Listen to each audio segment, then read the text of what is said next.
Iš tiesų pastaruoju metu labai daug turėjau tokių politinių diskusijų, kur turėjau labai didelį įsitikinimą savo ideologinę prasme, kairiąją, ir tada diskutuojant su kitos ideologijos žmonėmis, iš tiesų tikrai keitėsi dalykai, tam tikrus mokesčius, į laisvės požiūrį, į pagalbą kitam žmogui ir panašiai. Tai galbūt viską, ką pamenu, tai galbūt tokia ideologinis dalykas, kur atrodo, kad tvirtai stovi ant kojų ir tiki tą ideologiją, kurią tu tiki.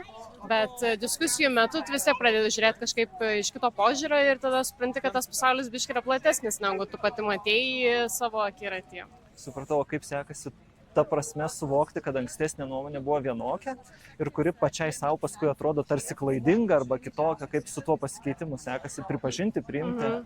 Kažkada buvau labai užsispyrusi ir labai tikėjau tuo, ką tikėjau ir neleidau niekada niekam keisti mano požiūrio.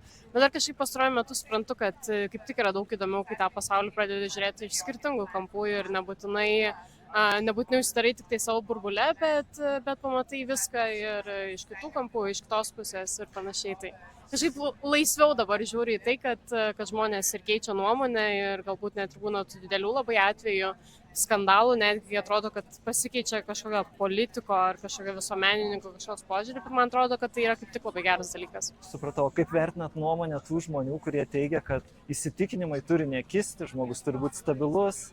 Ne, aš manau, kad tai yra blogas požiūris, nes mes visi bręstame, mes susipažįstam su naujais dalykais ir taip, kuo mes gimėm ir galbūt net buvom auklėjami šeimoje, tai iš tiesų atvažiavę į didesnį miestą ar į kažkokią platesnę bendruomenę prisijungę, tai tas požiūris automatiškai tikrai keičiasi ir tai yra tiesiog normalu ir tai yra natūralu. Ir manau tiesiog, kad tie žmonės būtent, kurie labai užsispyrę laikosi tik tai savo įsitikinimu, jie tiesiog labai praranda didelę galimybę pažiūrėti pasaulį biški platesniu ir gražesniu kampu.